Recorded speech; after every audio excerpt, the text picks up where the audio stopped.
Assalamualaikum warahmatullahi wabarakatuh. Selamat datang kembali di Paman TV.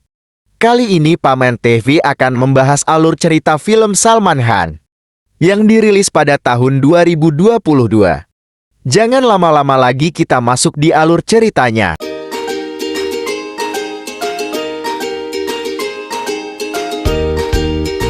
Film ini dibintangi para aktor ternama seperti Chiranjeevi, Salman Khan, dan Nayantara. Jika kalian suka, jangan lupa like, komen, dan bagikan ya.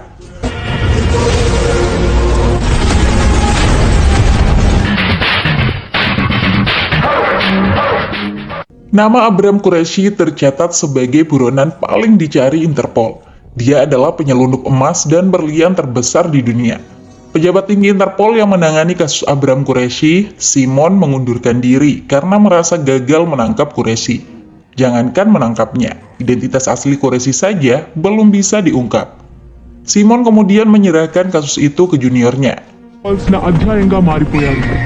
Abram Qureshi yang dicari sebenarnya berasal dari India. Saat ini di negara bagian Andhra Pradesh, situasi politik sedang berkecamuk.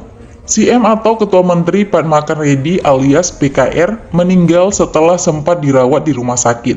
PKR tidak sekedar CM baik hati, dia juga Presiden Partai Penguasa, Jana Jagruti Perti alias JJP. Kader partai dan simpatisan PKR berkumpul menggelar aksi unjuk rasa. Mereka menumpahkan kekecewaan kepada rumah sakit karena gagal menyelamatkan PKR. Apalagi rumah sakit itu milik pimpinan partai oposisi, Bangaram Naidu. Aksi itu berujung anarkis. Pertanyaan terpenting pasca kematian PKR, siapakah yang akan menggantikannya sebagai CM? Ada 4 orang yang bisa menduduki posisi itu. Orang yang paling berpeluang adalah Mendagri Narayana Pharma, yang merupakan politisi licik dan petinggi partai JJP. Ada pula nama menantu PKR, Jaidev Das, yang sudah lama aktif di partai. Putri sulung PKR, Satya Priya, yang merupakan istri Jaidev, juga berpeluang meski tidak pernah terlibat politik. Namun saat ini Satya sedang berduka. Rencana kedatangan Perdana Menteri India saja tidak dipedulikan. Satya hanya meminta Mendagri Pharma agar tidak mengizinkan bendahara partai JJP, Brahma, datang. Pastikan dia tidak ada di sini, ucap Satya. Selama 6 tahun terakhir, Brahma menjadi orang kepercayaan PKR. Dia juga berpotensi menjadi CM karena paling dekat dengan PKR. Apalagi Brahma sangat dihormati masyarakat dan kuat di internal partai. Sehari-hari Brahma banyak menghabiskan waktu di rumah panti jompo yang didirikan PKR. Saat ini Brahma dan sopirnya, Koti, dalam perjalanan untuk melihat jenazah PKR. Mobil Brahma dihentikan polisi atas perintah Satya. ACP Indrajit beralasan rombongan Perdana Menteri dalam perjalanan, sehingga semua kendaraan harus diberhentikannya sesuai protokol. Brahma yang diperankan ayah kandung Ram Charan, Chiranjeevi, turun dari mobil. Protokol hanya berlaku untuk kendaraan, itu tidak berlaku untuk kaki saya, ucap Brahma. ACP Indrajit terbengong, Brahma pun melanjutkan perjalanan tanpa mobil. Nama Brahma langsung menggema sepanjang jalan. Banyak kader partai berlarian mengikutinya dari belakang. Karisma Brahma sungguh luar biasa. Kesedihan Brahma tak tertahankan melihat PKR sudah terbujur kaku. Ternyata kedekatan Brahma dan PKR memiliki alasan ideologis dan biologis yang tidak diketahui banyak orang. Brahma merupakan anak kandung PKR dari istri tidak sahnya. Fakta itu disembunyikan dari dunia. Sejak kecil, Brahma diajari ibunya untuk rela ditinggalkan sang ayah yang menjadi pemimpin partai besar. Di hadapan mayat PKR, Mendagri justru meminta dukungan Brahma untuk menjadi CM berikutnya. Brahma tidak menjawab apa-apa, cukup mata tajamnya yang bicara. Brahma ingin sekali mengikuti upacara kremasi, namun kebencian Satya membuatnya menjauh. Brahma tidak ingin ada perseteruan dengan adik tirinya itu. Suasana duka belum berakhir. Mendagri Pharma sudah bermanuver mengincar jabatan CM.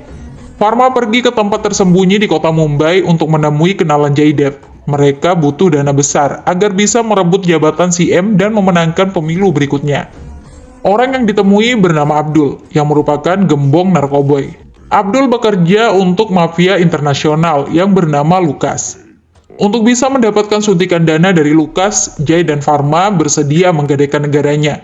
Lukas bisa bebas menjual barang haram tanpa gangguan apapun. Masalah penegak hukum dan media akan ditangani oleh Jay. Lukas setuju mendanai partai JJP. Modal awal juga siap diberikan, asal pabrik produksi narkoboy yang sempat ditutup pemerintah dibuka kembali. Jay setuju dengan syarat itu. Dalam perjalanan pulang, Pharma sangat berterima kasih atas kontribusi Jay mendapat dana partai. Pharma yakin jabatan CM akan segera dia duduki. Sedangkan Jay bebas memilih apakah ingin menjadi Mendagri atau wakil CM. Jawaban Jay membuat Pharma terkejut. Rupanya Jay juga mengincar jabatan CM. Bahkan dialah orang yang bertanggung jawab atas kematian PKR. Untuk memuluskan rencana besarnya, Jay telah menugaskan para menteri meyakinkan Satya. Para menteri menyebut Jay adalah orang paling tepat menjadi CM karena kemampuan dan kecerdasannya.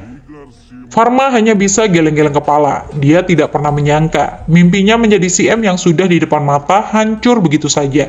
Tapi Pharma tidak bisa berbuat apa-apa. Anda akan aman dan tetap dihormati hanya jika menjadi wakil saya, tegas Jay. Kelicikan Jay selama ini tertutup rapat. Satya hanya mengetahui Jay adalah suami dan menantu yang baik. Satya mendukung suaminya menjadi CM. Keputusan itu dibuat sekaligus untuk menutup ruang bagi Brahma. Jay pura-pura menolak. Dia mengaku tidak tertarik dengan jabatan. Tapi jika Satya memaksa dengan alasan untuk melawan Brahma, Jay selalu bersedia bergandengan tangan dengan istrinya. Musuhmu menjadi musuh saya juga, ujar Jay. Satya benar-benar telah tertipu dengan topeng Jay. Hal yang tidak kalah mengerikan, sejak lama Jay sering melecehkan adik iparnya, Janvi. Jay membuat Janvi kecanduan narkoboy untuk bisa memenuhi keinginan kotornya.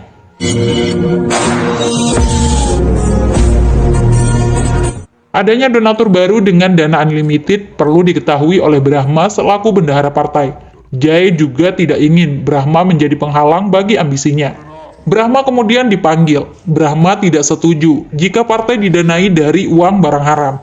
Jay jadi marah karena Brahma berani menentangnya. Jay yang merasa sudah berkuasa mengingatkan Brahma agar sadar diri. Brahma tidak memiliki pelindung lagi setelah kematian PKR. Ucapan Jay memancing kesombongan Brahma. Bagi Brahma, Jay hanyalah anak ingusan bau kencur. Jika Jay menganggap dirinya raja, maka Brahma adalah orang yang menciptakan raja. Ingat, selama saya masih hidup, saya akan pastikan tidak ada yang salah di partai ini, ucap Brahma berlalu pergi. Jay cukup kaget melihat keberanian Brahma yang selama ini terlalu dia remehkan. Secepatnya, Jay harus menjadi CM. Untuk mewujudkan itu, semua MLA atau wakil rakyat disogok. Jay mendapatkan uang dari Abdul yang akan memulai produksi obat di desa Pamula Party. Para MLA dikumpulkan untuk menandatangani persetujuan CM berikutnya. MLA Narasimha Reddy menginformasikan semua itu kepada Brahma. Situasi sudah genting, Brahma masih saja santai. Koti yang malah lebih panik jika Jay menjadi CM. Brahma memiliki rencana sendiri. Koti diminta diam di panti. Brahma pergi ke suatu tempat bersama seorang penduduk desa. Tujuan Brahma menggerebek pabrik produksi barang haram yang sempat dilihat warga. Di lokasi pertemuan, Jay sudah mengetahui ada pengkhianat. Jay menunjuk hidung Narasimha. Narasimha memberitahu Brahma lewat telepon jika dirinya sudah tertangkap. Brahma meminta Narasimha tetap tenang. Jay tidak akan bisa berbuat apa-apa, karena Jay juga sudah tertangkap. Brahma telah menemukan lokasi pabrik narkoboy yang diatur Jay. Rupanya bukan hanya Narasimha yang setia kepada Brahma. Dari 140 MLA partai penguasa, sebanyak 40 MLA hanya patuh kepada Brahma saja. Jay kecewa berat, dia kalah langkah. Brahma memang hebat dan pemberani. Puluhan anak buah Abdul yang akan memproduksi narkoboy dihadapi sendiri tanpa rasa takut. Nyali Brahma tidak ciut meski ditodong senjata. Koti yang mengintip dari kejauhan sampai kaget melihat gaya dan aksi Brahma. Rupanya Brahma terbiasa bermain senjata. Dengan sangat cepat dan sigap, Brahma mampu membunuh puluhan orang. Musuh di hadapannya hanya butiran debu yang mudah melayang ke udara.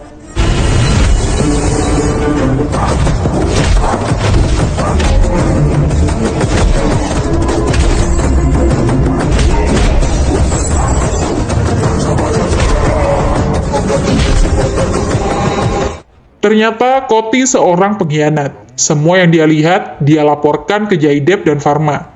Dia bukan Brahma seperti yang kita lihat selama ini. Dia sangat kuat. Brahma membunuh semua orang, tutur Koti.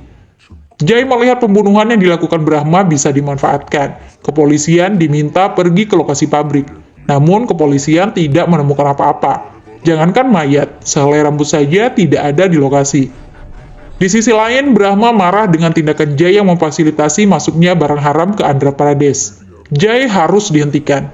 Atur rapat pengurus partai. Beritahu semua orang bahwa saya akan menjadi presiden partai, ucap Brahma. Rencana Brahma membuat Jai khawatir. Dia memprovokasi Satya agar menggagalkan Brahma yang ingin menjadi pemimpin partai. Jai menyebut Brahma hanya pura-pura polos. Wajah aslinya yang ingin menguasai partai mulai muncul setelah kematian PKR. Satya tidak akan membiarkan Brahma memimpin partai. Kebencian Satya rupanya sudah mendarah daging sejak dia masih kecil. Penyebabnya, ibu Satya tidak mau menerima Brahma yang dibawa pulang oleh PKR. Ibu Satya ingin memukul Brahma dan tanpa sengaja terjatuh hingga kepalanya terbentur. Nyawa ibu Satya tidak bisa diselamatkan. Sejak itulah Satya membenci Brahma yang dianggap sebagai pembunuh ibunya.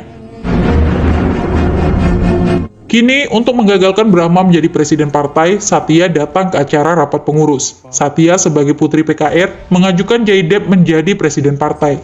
Beberapa pengurus partai tidak suka Satya ikut campur. Satya bukan pengurus partai, sehingga tidak memiliki hak berbicara meski sebagai putri PKR. Brahma juga ikut menyinggung orang yang berbicara tanpa kapasitas, apalagi mengusulkan Jaidev menjadi presiden partai. Beritahu saya satu saja kelebihan Jaidev, kecuali menjadi suami Anda, ujar MLA Narasimha Reddy. Para peserta rapat ikut meragukan kemampuan Jai. Satya jadi malu sendiri. Jai dalam posisi terpojok. Jika situasi itu dibiarkan, Brahma akan terpilih menjadi presiden partai. Jaidev tidak menginginkan itu terjadi. Dia angkat bicara. Daripada partai dipimpin Brahma, Jai mengusulkan Satya selaku putri PKR yang menjadi presiden partai. Satya sendiri sampai kaget mendengarnya. Siapapun yang tidak setuju, silahkan bicara, ucap Jai. Jai merasa sudah berhasil menggagalkan rencana Brahma. Apalagi Brahma langsung mengucapkan selamat untuk Satya. Hal yang tidak disadari Jai maupun Satya, Brahma tidak pernah kalah. Apa yang terjadi merupakan skenario Brahma. Sejak awal, Brahma sengaja melempar isu ingin menjadi presiden partai untuk memprovokasi Satya. Brahma terpaksa membuat sandiwara agar Satya memiliki rasa tanggung jawab terhadap partai. Dan skenario itu berhasil. Diam-diam, Jai juga menyiapkan skenario mematikan untuk menghancurkan hidup Brahma melalui penghuni panti, Renuka. Ternyata Renuka adalah istri tidak sah Koti yang bekerja untuk Jai. Renuka mau mengikuti perintah Koti demi bisa hidup bersama Koti. Sebuah pengakuan dibuat Renuka melalui saluran NNTV. Renuka menyebut ayah dari anak yang dia lahirkan adalah Brahma. Sudah banyak wanita penghuni panti asuhan yang menjadi korban kebejatan Brahma. Media yang seharusnya memberitakan fakta justru menjadi corong penguasa. Pimpinan NNTV, Ramprasad, mau menyiarkan kebohongan itu demi uang. Kebohongan Renuka berdampak besar. Banyak orang menghujat Brahma. Partai oposisi memanfaatkan kasus tersebut untuk mendapatkan simpati rakyat. Banyak LSM juga turun aksi ke jalan mencari panggung. Tuntutan mereka, satu, Brahma harus ditangkap. ACP Indrajit yang merupakan budak penguasa bergerak cepat menangkap Brahma. Orang-orang panti yang mengetahui kebohongan Renuka sangat sedih. Tapi Brahma tidak memberikan perlawanan. Dia bersedia ditahan. Salah seorang anak panti, Kirti, memohon kepada ACP Indrajit agar tidak menangkap Brahma. Indrajit justru menendang Kirti. Amarah Brahma langsung membuncah. Indrajit dihajar tanpa bisa melawan. Sorot mata tajam Brahma membuat siapapun gentar.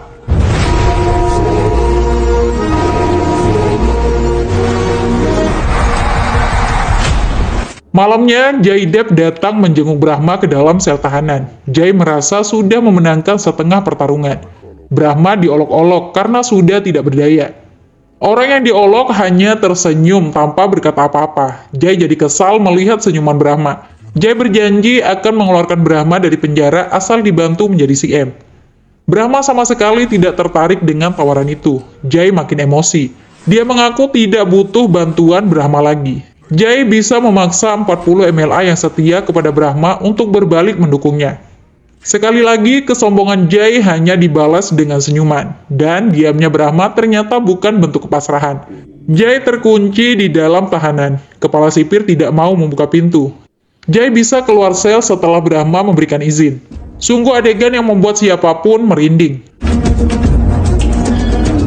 Apa yang terjadi menunjukkan betapa berkuasanya seorang Brahma. Penjara berada di bawah kendalinya. Jai yang datang mengolok, justru dia yang dibuat malu. Jika Brahma mau, Jai bisa dibuat mendekam di dalam penjara. Setelah kepergian Jai, kepala sipir kaget mendapat telepon dari seseorang yang sangat berpengaruh di dunia. Orang itu adalah sahabat Brahma, bernama Masumbai, yang diperankan Salman Khan. Masum sangat menghormati Brahma. Masum tidak percaya ada orang yang mampu memenjarakan Brahma. Masum yakin Brahma masuk penjara atas kemauannya sendiri. Jangan lupakan adikmu ini jika ada masalah.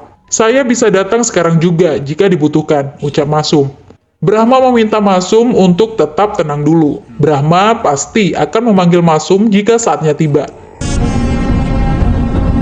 Sementara Jai mengumpulkan 40 MLA yang setia kepada Brahma. Satya selaku presiden partai hadir juga meminta semua orang mendukung Jai menjadi CM. Tapi kata-kata Satya belum bisa mengalahkan pengaruh Brahma. Mereka akan mendukung Jai jika Brahma memberi perintah. Melihat situasi saat ini, Jai harus membunuh Brahma agar pengikutnya tidak berani melawan. Jai membayar 15 narapidana di dalam penjara untuk melakukan tugas itu. Brahma tidak hanya cerdas, tapi juga kuat dan hebat. Semua penyerang yang garang dibuat bernasib malang. Brahma menghajar mereka hingga memohon ampunan. Jai dibuat bingung harus melakukan apa lagi untuk menjadi CM. Varma unjuk gigi untuk bernegosiasi dengan pimpinan partai oposisi, Bangaram Naidu. Naidu setuju mengarahkan 27 MLA-nya mendukung Jai. Sebagai kompensasi, partai oposisi akan dilindungi dan diberi uang. Jai butuh uang besar untuk menyuap wakil rakyat. Dia meminta orang kepercayaan Lukas, Abdul, mengirimkan uang. Sebagai imbalan, barang haram bisa mulai diedarkan di Andhra Pradesh. Abdul kemudian mengirimkan uang 2 truk bersama barang haramnya. Brahma sudah mengetahui pengiriman itu. Masumbai diminta untuk membereskannya. Masumbai bukan orang sembarangan. Dia menghancurkan truk-truk itu dengan rudalnya. Pekerjaan mampu diselesaikan dengan cepat. Kerugian teramat besar dialami Jai. Uang sudah musnah. Tanpa uang, para wakil rakyat tidak akan pernah mau memberikan dukungan. Masalah bertambah dari istri Koti, Renuka, yang sangat menyesal telah membuat Brahma masuk penjara. Renuka memaksa ingin mengakui kebohongannya di televisi. Jai justru meminta Koti membunuh anak dan istrinya. Namun, Koti tidak mau melakukannya. Dia akan membawa anak dan istrinya pergi jauh. Tidak lama, seorang pembunuh bayaran datang menemui Koti. Ternyata pembunuh itu bekerja untuk Brahma, bukan orang suruhan Jai. Koti memohon ampun atas semua kesalahannya yang telah dibutakan oleh uang. Brahma bersedia tidak membunuh Koti karena mau bertanggung jawab terhadap anak dan istrinya. Jika orang sepertimu rela melakukan apa saja untuk Jai demi uang, bayangkan orang-orang yang bekerja untuk Brahma dari hati hanya karena menghormati dan memujanya, ujar si pembunuh. Untuk menebus dosa yang telah dilakukan, Koti dan Renuka berbicara lagi di media NNTV. Koti mengungkapkan jika dirinya ayah kandung bayi yang dilahirkan Renuka. Koti mengaku hilaf karena uang. Brahma orang yang sangat baik dan tidak pantas masuk penjara. Tolong bebaskan Brahma dari penjara, ujar Renuka. Koti siap menyebut nama orang yang membayarnya untuk berbohong. Namun, pimpinan NNTV, Ramprasad menghentikan acara atas permintaan Jai. Meski begitu, kejujuran Koti dan Renuka berhasil membuat Brahma dibebaskan. Di lain tempat, adik Satya, Janvi, masuk rumah sakit karena pingsan di kampus. Satya kaget diberitahu dokter jika penyebabnya adalah narkoba. Satya sangat kecewa dan memarahi Janvi yang telah merusak citra keluarga. Untuk pertama kalinya, Janvi berani jujur menyalahkan Jai. Kakak, suamimu yang melakukannya. Jai yang membuat saya kecanduan, ungkap Janvi. Satya menampar Janvi karena dianggap membuat fitnah. Jai juga menjadikan saya budak seksnya. Saya bersumpah demi ayah kita, kalau bukan kakak, siapa lagi yang akan percaya pada saya? Tolong selamatkan saya, Kak. Saya seperti hidup di neraka di rumah sendiri, ucap Janvi. Menangis mata dan hati Satya mendengar fakta itu. Satya memeluk adiknya.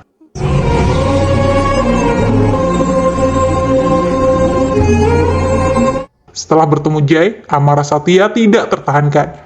Jai justru masih pura-pura tidak bersalah. Satya menampar suaminya yang bejat itu.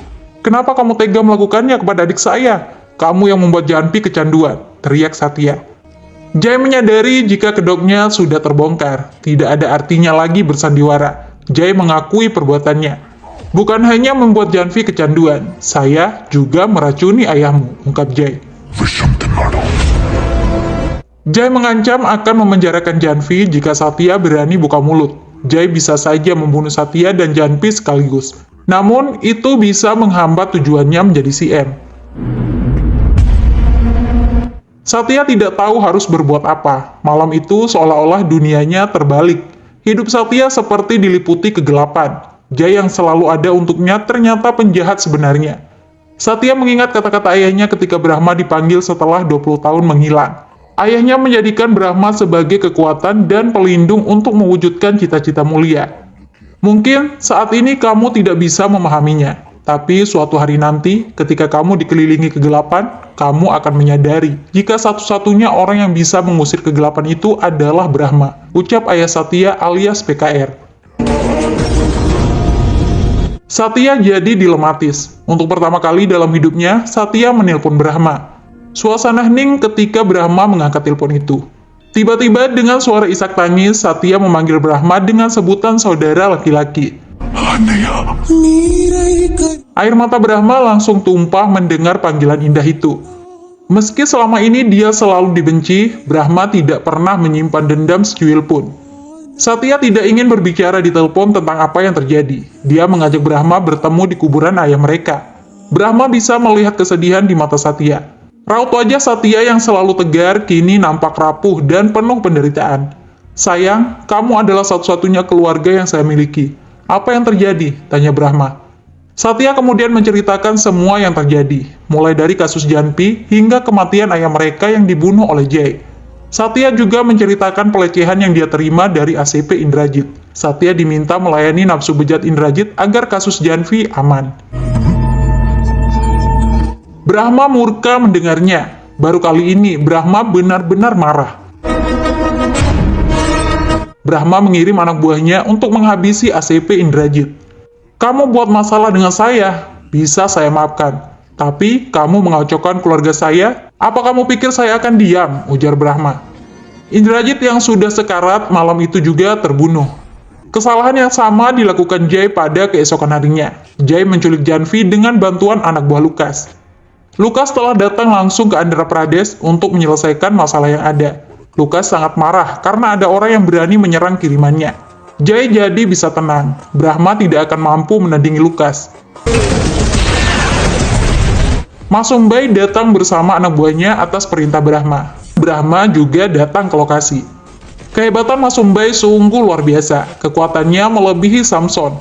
Mobil bisa dia dorong hanya dengan satu bahu. Masumbai membuka jalan bagi Brahma untuk mendekati lokasi Janvi. Siapapun yang menghadang, dibantai.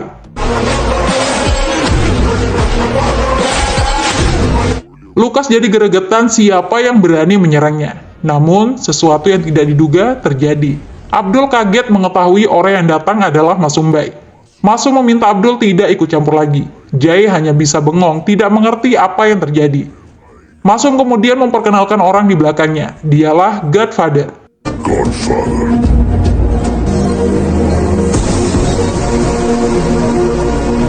Giliran Lukas yang ketakutan setengah mati melihat Brahma. Permintaan Jai agar Lukas membunuh Brahma tidak digubris lagi. "Apa kamu tahu siapa dia?" "Dia adalah bos dari para bos," ungkap Lukas. Lukas menyebut orang yang berdiri di hadapannya adalah Godfather Abram Qureshi. Lukas yang merupakan mafia internasional mencium tangan Brahma sebagai bentuk penghormatan. Lukas tunduk kepada Brahma. Melihat itu, tubuh Jai lemas. Dia tidak ingin mati sendirian. Jai menghubungi anak buahnya untuk membunuh Satya. Sekali lagi, Brahma menunjukkan kuasanya. Satya bisa diselamatkan.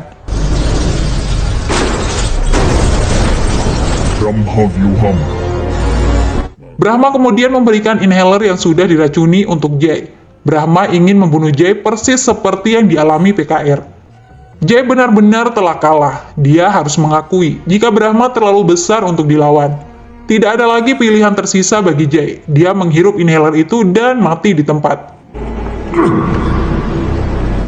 Kepada publik, Jay diumumkan telah melarikan diri ke luar negeri. Untuk jabatan CM, Satya akan mengusulkan nama Brahma. Satya juga akan menyampaikan kebenaran jika Brahma adalah putra kandung PKR.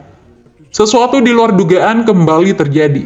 Naskah pidato Satya telah diubah seseorang. Satya tidak sengaja menyebut dirinya yang akan menjadi CM. Tentu saja itu ulah Brahma. Melalui telepon, Brahma mengucapkan selamat kepada Satya yang akan menjadi CM. Sedangkan Brahma terbang ke Perancis untuk kembali menggeluti dunia hitam. Brahma berjanji akan selalu membantu Satya setiap kali dibutuhkan. Brahma memang bukan orang baik, tapi dia juga bisa dipastikan bukan orang jahat. Brahma terlibat dunia hitam demi tujuan mulia. Semuanya berawal ketika Brahma melihat PKR meneteskan air mata karena tidak berdaya. Saat itu PKR menolak berbagai proyek dari para pengusaha yang telah membantunya menjadi CM. PKR diancam akan digulingkan jika lebih mengutamakan kesejahteraan rakyat daripada kepentingan pengusaha. Brahma tidak ingin PKR terus tersandra oleh para pengusaha. Karena itulah, Brahma mencari uang sebanyak-banyaknya untuk membiayai kebutuhan politik PKR. Brahma kemudian tumbuh menjadi bosnya para bos. Dialah yang dikenal sebagai Abram Qureshi, sang raja kegelapan dengan julukan Godfather. Qureshi's back in action. Kembalinya Brahma alias Qureshi dalam dunia hitam sudah terdeteksi Interpol. Namun, pejabat Interpol yang menangani kasus Qureshi saat ini tidak lagi ingin menangkapnya. Qureshi memang melakukan kejahatan besar seperti penyelundupan dan pembunuhan, tapi dia bukanlah penjahat. Qureshi bersama Masum justru ikut memberantas mafia narkoboy. Film berakhir di sana. Sudah dulu ya. Terima kasih sudah berkunjung di Paman TV. Jangan lupa subscribe, like, dan komen. Sampai bertemu di alur cerita film selanjutnya. Assalamualaikum warahmatullahi wabarakatuh.